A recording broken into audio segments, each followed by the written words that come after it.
혹시 80세 이상이 되면 근력이 젊었을 때의 절반 가까이 줄어들 수 있다는 사실 알고 계셨나요? 실제 국내 통계에서도 80대 노인 5명 중 1명이 근감소증을 겪고 있다고 합니다. 근감소증은 단순히 나이 들어 힘이 약해지는 현상이 아닙니다. 방치하면 계단을 오르내리거나 의자에서 일어나는 일상적인 동작조차 어려워지고 결국 누워 지내야 하거나 장기 요양이 필요해질 정도로 심각한 질환입니다. 더욱 무서운 점은 이런 근력 저하가 50대부터 이미 매년 1에서 2%씩 서서히 시작된다는 것입니다. 다시 말해 지금 50에서 70대인 여러분도 이 경고를 무시한다면 몇 년 뒤 80대 어르신들과 같은 상황에 놓일 수 있다는 뜻입니다. 그런데 많은 분들이 나이 들면 원래 힘이 빠지지라며 체념하고 계십니다. 하지만 최신 연구 결과는 전혀 다릅니다. 하버드 의대 연구진에 따르면 근감소증은 결코 피할 수 없는 노화의 결과가 아니며 단 한 가지 습관만으로도 예방하거나 되돌릴 수 있다고 강조합니다. 실제로 70대, 80대 어르신 중에서도 40대 못지않은 근력을 유지하며 계단을 거뜬히 오르고 운동과 사회활동을 즐기는 분들이 있습니다. 그 비결은 바로 하루 15분의 간단한 근력 운동을 포함한 생활습관입니다. 놀랍게도 이렇게 작은 실천만으로도 우리 몸은 충분히 근육을 지킬 수 있다는 것이 과학적으로 증명되고 있습니다. 문제는 많은 분들이 이 중요한 정보를 모르거나 잘못된 상식으로 인해 오히려 근육을 더 빨리 잃고 있다는 것입니다. 근감소증을 막는 방법은 너무나 간단하지만 93% 이상의 어르신들이 이를 실천하지 못하고 있다고 합니다. 오늘 영상에서는 국내외 최신 연구와 많은 임상 데이터를 토대로 하루 한 가지 습관으로 40대처럼 강한 근력을 유지하는 비결을 구체적으로 알려드리겠습니다. 저는 20년 넘게 기능약학을 연구하고 많은 시니어분들을 상담해온 박일섭 약사입니다. 하버드 의과대학, 메이오 클리닉 등 국내외 권위 있는 연구 자료와 제 임상 사례를 바탕으로 어르신들의 건강한 노후를 위해 꼭 필요한 정보를 자신있게 전해드리겠습니다.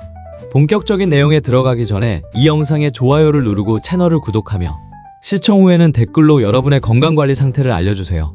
노후 인생을 어떻게 살 것인지는 결국 여러분의 하루 습관에 달려있다는 사실 꼭 기억해주세요. 자, 본격적으로 시작해볼까요? 습관 7번, 호메틱 스트레스. 몸을 되살리는 불편함의 마법. 대부분의 어르신들은 나이가 들수록 근력이 약해지는 것을 피할 수 없는 자연의 섭리라고만 생각합니다. 그러나 진짜 원인은 우리의 몸이 지나치게 편안함에만 익숙해진 데 있을지도 모릅니다. 바로 호메틱 스트레스라는 개념을 들어보셨나요? 쉽게 말해 몸에 짧고 가벼운 스트레스를 주어 스스로를 회복하고 강해지도록 만드는 방식입니다. 마치 운동으로 근육에 자극을 줘야 근육이 강해지듯이 적당한 불편함이야말로 몸을 되살리는 비밀의 열쇠가 될 수 있다는 뜻입니다. 당신도 모르게 호메틱 스트레스를 경험했을 가능성이 있습니다. 예를 들어 차가운 샤워 후 상쾌함을 느낀 적이나 사우나에서 개운하게 땀을 빼고 난 뒤에 활력을 떠올려 보세요. 이런 자극이 바로 몸의 방어 체계를 깨우고 세포를 젊게 유지하도록 돕는 강력한 신호가 됩니다. 작동 원리는 의외로 간단합니다. 짧고 적절한 스트레스가 우리 몸 안의 복구 호르몬을 자극해 근육을 보호하고 에너지를 효율적으로 쓰도록 유도합니다. 특히 근감소증을 예방하는 데 도움을 주는 호르몬, 예를 들어 아디포렉틴 같은 물질이 늘어나면서 근육 손실을 늦추는 역할을 한다고 알려져 있습니다. 핀란드 헬싱키 대학 연구에 따르면 주 4회 이상 사우나를 이용한 사람들은 근감소증 발생 위험이 40%가량 낮았습니다. 또한 일본 규슈 대학의 보고에서도 주 2회 정도의 한랭 노출, 즉 차가운 물에 짧게 몸을 담그는 습관이 근육 회복력을 크게 높였다고 밝혔습니다. 미국 하버드 의대 연구진도 주 3회의 짧은 단식이 노화 관련 근육 퇴화를 늦춘다는 결과를 발표했습니다. 하지만 중요한 건 균형입니다. 호메틱 스트레스는 너무 강하거나 너무 자주 하면 오히려 해로울 수 있습니다. 가장 좋은 실천법은 주 2, 3회 정도 사우나나 반신욕, 차가운 물 헹굼 혹은 가벼운 공복 상태를 즐기는 것입니다. 시간은 5에서 10분이면 충분합니다. 약간의 불편함을 느끼되 끝난 뒤 상쾌함이 느껴진다면 잘하고 계신 겁니다. 아무리 좋은 이론과 연구 결과가 있어도 많은 어르신들은 여전히 이 습관을 망설이곤 합니다. 익숙하지 않아서 또는 몸에 무리가 갈까? 걱정돼서이겠지요. 하지만 이제는 알게 되셨습니다. 적당한 불편함이 오히려 40대처럼 탄탄한 근력을 되살리는 열쇠가 될 수 있다는 사실을요. 이번 주부터라도 조금의 용기를 내어 호메틱 스트레스를 실천해보세요. 당신의 몸이 스스로 강해지는 놀라운 경험을 선물해 줄 것입니다. 다음으로 아침, 점심, 저녁을 잘 챙긴다고 안심하지만 의외로 많은 분들이 소홀히 지나치는 근육을 살리는 결정적 찰나에 대해 알아보겠습니다. 습관 6번. 단백질 타이밍. 근육을 폭발적으로 키우는 황금의 순간. 많은 어르신들은 단백질을 충분히 먹으면 근육이 알아서 유지된다고 생각합니다. 그러나 나이가 들수록 단백질을 흡수하고 근육으로 바꾸는 능력은 크게 떨어질 수 있다는 사실 알고 계셨나요? 또한 상당수 시니어분들은 단백질을 한 번에 몰아서 먹는 것이 더 좋다고 여기십니다. 그러나 우리 몸은 단백질을 한꺼번에 다 쓰지 못하고 필요 이상의 양은 결국 버려진다는 점을 아시면 놀라실 겁니다. 이때 중요한 것이 바로 단백질 타이밍입니다. 쉽게 말해 단백질을 몸이 가장 잘 받아들이는 시간대에 나누어 섭취해 근육의 재료를 끊임없이 공급해주는 습관이죠. 마치 화초에 물을 한꺼번에 부으면 뿌리가 썩지만 필요한 때마다 조금씩 줘야 건강하게 자라는 것과 같습니다. 단백질 타이밍의 핵심 원리는 이렇습니다. 운동을 한 날에는 그 직후 30분에서 1시간 이내가 근육이 새로운 단백질을 흡수하는 황금의 순간입니다. 이때 단백질을 섭취하면 근육을 만드는 재료가 즉시 쓰이면서 근육 회복과 성장 효과가 극대화됩니다. 또한 운동을 하지 않는 날이라도 아침, 점심, 저녁에 단백질을 나누어 먹으면 근육이 끊임없이 재건될 수 있습니다. 왜 이렇게 나누어 먹는 것이 중요한 걸까요? 노화가 진행되면 아나볼릭 저항성이라는 현상이 나타나는데요. 쉽게 말해 젊을 때보다 같은 단백질을 먹어도 근육으로 전환되는 효율이 떨어진다는 뜻입니다. 그래서 단백질을 한 번에 몰아서 먹기보다는 새끼 고르게 분배하고 특히 운동 후에는 빠르게 보충해주는 것이 훨씬 효과적입니다. 과학적으로도 이 방법이 입증되고 있습니다. 하버드 의대 연구에서는 60세 이상 노인이 단백질을 끼니마다 20에서 30g씩 나누어 섭취하면 근육 유지 효과가 크게 높아진다고 밝혔습니다. 또 일본 연구에서는 운동 후 30분 이내에 단백질을 보충한 노인이 근육량을 15% 이상 더 유지했다는 결과가 있습니다. 핀란드 헬싱키 대학 연구팀도 아침 식사에 단백질을 포함한 노인이 그렇지 않은 노인보다 근지구력이 2배 가까이 좋아졌다고 보고했습니다. 그럼 구체적으로 어떻게 실천하면 좋을까요? 아침에는 삶은 달걀 2개나 두부반모를, 점심과 저녁에는 살코기나 콩반찬을 챙겨보세요. 운동이나 산책, 계단 오르기 같은 활동을 하셨다면 끝나고 30분 안에 단백질 음료나 요구르트 한 컵만이라도 드시면 충분합니다. 또 너무 많은 양을 한 번에 먹기보다는 끼니마다 20에서 30g 정도씩 나누어 먹는 것이 좋습니다. 너무 어렵게 느껴지실 수도 있지만 단백질 타이밍을 조금만 의식하면 앞으로 몇 년은 더 강하고 자유롭게 움직이실 수 있다는 걸 기억해 주세요. 근육은 나이가 들어도 얼마든지 다시 키울 수 있습니다. 지금부터라도 언제 단백질을 드시는지가 얼마나 중요한지 한번 실천해 보시길 권합니다. 이 작은 습관이 앞으로의 건강을 지켜주는 든든한 무기가 될 것입니다. 이제는 많은 분들이 단백질만 신경 쓰다 간과하기 쉬운 근육을 지키는 또 다른 결정적 요소에 대해 알아보겠습니다. 습관 5번, 비타민 D. 모르게 근육을 녹여버리는 숨은 적. 근력이 약해지고 다리에 힘이 빠지는 것에는 우리가 잘 알지 못했던 비타민 D 부족이라는 숨은 적이 자리하고 있다는 사실을 아시나요? 비타민 D 하면 뼈 건강만 떠올리기 쉽습니다. 하지만 이 비타민 D는 근육을 지탱하고 움직이게 하는데도 필수적인 역할을 합니다. 쉽게 말해 비타민 D가 부족하면 근육이 에너지를 제대로 쓰지 못해 점점 약해지고 마치 모래성처럼 무너질 수 있다는 이야기입니다. 예를 들어 햇볕을 충분히 쬐지 못하고 실내 생활이 길어지면 비타민 D가 급격히 부족해지는데요. 이때 우리 몸의 근육세포는 에너지를 공급받지 못해 더 빠르게 감소하고 결국은 낙상이나 골절 위험까지 커질 수 있습니다. 비타민 D는 햇빛을 통해 피부에서 만들어지고 일부 식품에서도 얻을 수 있습니다. 하지만 나이가 들면 피부의 비타민 D 합성 능력이 떨어지고 외출이 줄어 햇볕을 쬐 기회도 줄어듭니다. 실제로 한국의 70세 이상 어르신 10명 중 7명, 8명은 비타민 D가 부족하다는 조사 결과도 있습니다. 근육을 위한 단백질만큼이나 비타민 D가 중요하다는 사실 혹시 잊고 계셨던 건 아닐까요? 서울대학교 연구에 따르면 노년층에서 비타민 D 수치가 낮을수록 근력 약화와 보행 능력 저하가 뚜렷하게 나타났다고 합니다. 또한 핀란드의 한 연구에서는 비타민 D 보충을 통해 노인의 근육 기능을 30% 이상 개선했다는 결과도 보고됐습니다. 미국 임상영양학회 자료에서도 비타민 D가 충분하면 노인의 낙상 위험을 최대 20%까지 줄일 수 있다고 강조하고 있죠. 그렇다면 어떻게 실천하면 좋을까요? 하루 15에서 30분 정도, 오전 10시에서 오후 3시 사이 가벼운 산책으로 햇볕을 쬐어주세요. 여기에 연어, 고등어 같은 등푸른 생선이나 계란 노른자, 강화 우유 같은 음식으로 보충하면 더욱 좋습니다. 의사와 상담 후 하루 800에서 1000IU 정도의 비타민 D 보충제를 활용하는 것도 한 방법입니다. 중요한 것은 무작정 많이 먹는 게 아니라 꾸준하고 적정하게 섭취해야 한다는 점입니다. 너무 당연하게 여겼던 근력 저하의 원인이 사실은 비타민 D 부족 때문일 수 있다는 사실, 조금 놀랍지 않으신가요? 그러나 희망적인 건 하루 한 번 햇볕을 쬐고 비타민 D를 챙기는 이 작은 습관으로도 근육을 40대처럼 단단하게 유지할 수 있다는 것입니다. 이제부터라도 하루 한 가지 비타민 D 습관을 실천해보세요. 작지만 강력한 이 습관이 앞으로의 10년, 20년을 훨씬 더 건강하고 활기차게 만들어줄 것입니다. 다음은 밤중 다리에 쥐가 나거나 이유 없이 다리가 풀리는 일이 반복된다면 꼭 짚고 넘어가야 할 중요한 균형에 대해 알아보겠습니다. 습관 4번. 칼슘, 마그네슘. 근육이 지쳐 쓰러지지 않게 하는 쌍검. 대부분의 어르신들은 나이가 들면 다리가 풀리고 쉽게 넘어지는 것을 단순히 근육이 늙어서 생기는 일이라고 생각합니다. 그러나 근력이 약해지는 진짜 이유는 몸에 필요한 영양소를 충분히 공급하지 못해 근육이 제 역할을 못하기 때문이라는 사실 알고 계셨나요? 칼슘과 마그네슘은 바로 이 문제를 해결하는 쌍검 같은 존재입니다. 칼슘은 뼈 건강에만 중요하다고 알려져 있지만 사실 근육이 수축하고 힘을 발휘할 때도 필수적인 역할을 합니다. 쉽게 말해 우리 몸이 움직이도록 신호를 보내주는 스위치 같은 역할이죠. 반면 마그네슘은 근육이 긴장을 풀고 부드럽게 이완되도록 도와줍니다. 이 두 가지가 균형을 이루지 않으면 작은 자극에도 근육이 경련을 일으키거나 쉽게 지치고 맙니다. 예를 들어 밤에 다리가 쥐나서 깜짝 놀라 깬 적이 있다면 마그네슘 부족을 의심해 볼 만합니다. 과학적으로도 근육과 칼슘, 마그네슘의 관계는 명확하게 밝혀졌습니다.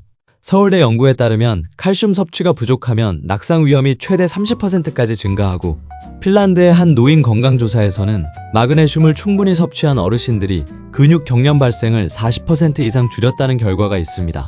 또한 하버드 의대 자료에서는 칼슘, 마그네슘을 충분히 보충하면 근육의 회복력이 좋아져 넘어짐과 부상 위험을 낮춘다고 강조합니다. 그렇다면 어떻게 챙기면 좋을까요? 먼저 칼슘은 멸치나 우유, 치즈, 요거트 같은 유제품에 풍부합니다. 매일 한두 컵 정도의 우유나 요거트를 드시고 멸치볶음이나 시금치, 브로콜리 같은 채소 반찬을 곁들이면 도움이 됩니다. 마그네슘은 콩류나 견과류, 바나나에 많이 들어있습니다. 예를 들어 아침에 바나나 하나, 점심에는 두부 반찬, 오후에 호두 몇 알 정도만 챙겨도 충분히 보충할 수 있죠. 혹시 식사로 부족하다면 칼슘, 마그네슘 복합 영양제를 선택해보는 것도 방법입니다. 다만 하루 권장량을 넘지 않도록 의사와 상의하며 드시는 것이 좋습니다. 물론 영양 보충만으로는 부족합니다. 적당한 운동과 함께하면 더 큰 효과를 볼 수 있습니다. 습관 1에서 제시하는 운동을 곁들이면 칼슘, 마그네슘이 근육 속으로 잘 흡수되어 기능을 강화합니다. 너무 어렵게 생각하지 마세요. 이런 작은 습관 하나가 앞으로의 낙상이나 골절, 심지어 요양병원에 누워 지내야 하는 위험을 줄여준다고 생각하시면 됩니다. 나이가 들면 자연스럽게 힘이 빠지는 게 아니라 관리하지 않아서 빠지는 것입니다. 이제 아셨다면 오늘부터라도 칼슘과 마그네슘을 꼼꼼히 챙겨보세요. 40대처럼 튼튼하게 버틸 수 있는 근육, 분명 다시 되찾으실 수 있습니다. 다음은 피로가 쉽게 가시지 않거나 사소한 통증이 계속된다면 한 번쯤 의심해봐야 할 근육을 서서히 약화시키는 내부의 방해자에 대해 알아보겠습니다. 습관 3번. 만성염증. 당신의 근육을 좀먹는 조용한 암살자. 근력 저하의 또 다른 진짜 문제가 몸속에서 조용히 타오르는 만성염증 때문일 수 있다는 사실을 아시나요? 만성염증은 겉으로 티가 잘 나지 않아서 흔히 조용한 암살자라고도 불립니다. 우리 몸이 스스로를 공격하듯 낮은 수준의 염증을 계속 유지하면 근육세포가 서서히 손상되고 결국 근육량이 줄어드는 근감소증으로 이어질 수 있습니다. 쉽게 말해 근육을 만들어야 할 에너지를 염증과 싸우느라 빼앗기는 셈이죠. 당신도 이런 경험이 있을지 모릅니다. 별다른 이유 없이 무기력해지고 평소보다 몸살 기운이 자주 느껴지거나 사소한 상처가 잘 낫지 않는다면 만성염증이 원인일 가능성이 높습니다. 이런 염증은 고혈당, 복부 비만, 심한 스트레스 같은 생활습관에서 비롯되며 해가 거듭될수록 근육 회복력을 약화시키죠. 서울대 연구에 따르면 체내 염증 수치가 높은 노인은 같은 운동을 해도 근육 증가 효과가 30% 이상 낮게 나타났습니다. 또한 미국 터프츠 대학의 조사에서도 만성염증 지표가 높은 노인의 근력 저하 속도가 2배나 빠르다는 결과가 보고되었습니다. 심지어 일본 교토대 연구진은 만성염증이 노인성 근감소증의 가장 큰 위험인자 중 하나라고 지적했습니다. 그렇다면 어떻게 하면 이 조용한 염증을 다스릴 수 있을까요? 첫째, 지나친 단순당 섭취를 줄이고 채소나 통곡물 위주의 식단으로 바꿔보세요. 둘째, 매일 30분 정도의 가벼운 걷기 운동만으로도 몸속 염증 수치를 낮추는 데 큰 도움이 됩니다. 셋째, 7시간 이상의 숙면을 꾸준히 유지하는 것도 중요합니다. 수면 중에는 염증을 진정시키는 회복 호르몬이 분비되기 때문이죠. 물론 중요한 것은 꾸준함입니다. 염증 관리 습관은 단발적으로 해서는 효과가 미미합니다. 하지만 매일 작은 실천을 이어가면 근육을 약화시키는 조용한 암살자를 충분히 제어할 수 있습니다. 다음으로 근육은 남아있어도 단 한 번의 순간에 삶이 송두리째 흔들릴 수 있는 생각보다 더 위험한 허점을 함께 살펴보겠습니다. 습관 2번. 균형 유연성 훈련. 한순간에 무너지는 노후를 막는 마지막 방패. 대부분의 사람들은 근감소증이 단순히 근력의 약화만을 의미한다고 생각합니다. 그러나 진짜 무서운 것은 근력 약화가 아니라 균형과 유연성을 잃어버려 한순간에 큰 부상을 당할 수 있다는 사실입니다. 나이가 들수록 근육이 줄어드는 것은 자연스러운 현상처럼 여겨집니다. 하지만 균형 감각과 유연성의 저하는 단순히 나이 때문이 아니라 쓰지 않는 습관 때문이라는 사실을 아시나요? 예를 들어 평소에 한 발로 서보거나 무릎을 굽히는 동작조차 하지 않는다면 몸은 그 기능을 잃어버리고 맙니다. 균형 유연성 훈련은 단순히 넘어지지 않게 하는 기술이 아니라 우리 몸이 위기 상황에서 빠르게 반응해 스스로를 보호하도록 만드는 마지막 방패입니다. 쉽게 말해 발목이 삐끗하거나 비탈길에서 휘청일 때 넘어지지 않고 다시 중심을 잡게 해주는 생존 능력입니다. 실제로 서울대 연구에 따르면 65세 이상 노인의 30%가 낙상으로 입원한 경험이 있으며 이 중 절반 이상은 다시 걷지 못할 정도로 크게 다친다고 합니다. 또 한양대병원 연구에서는 단 4주간의 균형 유연성 훈련으로 낙상 위험을 45% 이상 낮출 수 있었다는 결과도 있습니다. 특히 요가나 태극권 같은 부드러운 움직임을 통해 몸의 좌우 균형을 맞추면 근감소증으로 약해진 하체 근력을 보완할 수 있다는 보고도 있습니다. 그렇다면 어떻게 하면 될까요? 먼저 너무 어렵게 생각하지 마세요. 하루 5분만이라도 한 발로 서 있는 연습을 해보세요. 세수할 때, 설거지할 때, 이를 닦을 때 한 발로 10초씩 버티는 것만으로도 효과가 있습니다. 또 의자에 앉았다 일어나는 동작을 10회씩 반복하며 허벅지 근육과 무릎 관절의 유연성을 함께 기르는 것도 좋습니다. 혹시 무릎이 약하다면 앉았다 일어날 때 손으로 의자를 살짝 짚고 하셔도 충분합니다. 중요한 것은 매일 작은 강도로라도 반복해주는 것입니다. 너무 극단적으로 들리거나 자신과는 상관없는 이야기처럼 느껴질 수도 있습니다. 그러나 이제 아셨죠?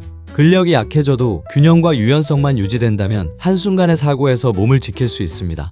이제는 몸을 조금씩 움직이긴 하지만 여전히 무언가 부족하다고 느낀다면 꼭 주목해야 할 근육을 되살리는 결정적 습관에 대해 알아보겠습니다. 습관 1번. 점진적 저항 훈련. 40대 근육을 되살리는 최강 무기. 강하고 독립적인 80세를 허약하고 앉아서 생활하는 동년배와 구분짓는 단 하나의 습관이 있다면 바로 이것입니다. 점진적 저항 훈련. 보충제도 아니고 슈퍼푸드도 아니며 걷기, 수영, 요가도 아닙니다. 물론 이들도 훌륭하지만요. 이것은 나이가 들어도 근육을 되살릴 수 있는 거의 유일한 방법입니다. 바로 근육에 저항을 주어 점점 도전하는 훈련, 즉 점진적 저항 훈련입니다. 터프츠 대학교 연구진은 이를 노화 방지 약물에 가장 가까운 습관이라고 표현했습니다. 왜일까요? 하버드 의대에 따르면 근육은 35세 전후부터 해마다 1~2%씩 줄어들고 60세 이후에는 그 속도가 3%까지 빨라집니다. 특히 한국의 80세 이상 노인 5명 중 1명은 이미 근감소증을 겪고 있고 70대에는 근육량이 절반 수준까지 떨어질 수 있습니다. 하지만 이건 외모나 힘의 문제가 아닙니다. 근육이 줄면 걷기가 어렵고 자주 넘어지며 스스로 일어나거나 계단을 오르는 것도 힘들어집니다. 결국 독립적인 생활을 유지하기 어렵게 되죠. 이 모든 것을 바꾸는 힘, 바로 저항 훈련에 있습니다. 그리고 이 훈련은 젊은 사람만의 전유물이 아닙니다. 70대, 80대에 시작해도 효과가 있습니다. 엘라베마 대학교 연구에서는 12주간의 점진적 저항 훈련으로 70세 이상 노인들이 근육을 1.5kg 이상 늘리고 하체 근력을 35%나 향상시켰다고 보고했습니다. 그렇다면 실제로 어떻게 시작하면 좋을까요? 첫째, 움직임뿐 아니라 강도에 집중하세요. 몸이 약해 걱정되신다면 가벼운 덤벨이나 생수병 혹은 탄력밴드부터 시작해보세요. 목표는 무거운 걸 드는 것이 아니라 좋은 자세로 근육이 지치는 지점까지 도전하는 것입니다. 둘째, 실제 생활 움직임에 가까운 전신 운동을 선택하세요. 예를 들어 스쿼트, 의자에서 일어나기, 벽 푸시업, 밴드 로우, 밴드 잡아당기기, 엉덩이 들기 운동 같은 것이 좋습니다. 셋째, 조금씩 증가시켜야 효과가 있습니다. 매주 반복 횟수를 2~3개 늘리거나 시간을 30초 늘리는 식으로 꾸준히 난이도를 올려보세요. 넷째, 특히 내릴 때 천천히 하세요. 이를 편심 운동이라고 하는데 관절에는 부담이 적고 근육에는 자극이 커서 노인에게 가장 안전하면서도 효과적인 방법입니다. 마지막으로 혹시 망설이신다면 이렇게 생각해보세요. 지금 당장은 1분도 힘들 수 있습니다. 하지만 2주, 4주, 12주만 지나면 거울 앞에 내가 바뀌고 일어설 때의 자신감도 달라집니다. 진짜 위험은 운동이 아니라 아무것도 하지 않는 것입니다. 왜냐하면 저항 훈련 없이는 근육 손실이 가속되고 낙상, 장애, 독립성 상실은 시간 문제가 되기 때문입니다. 그러니 오늘 이 영상을 본 지금이 바로 시작할 시간입니다. 주저하지 마세요.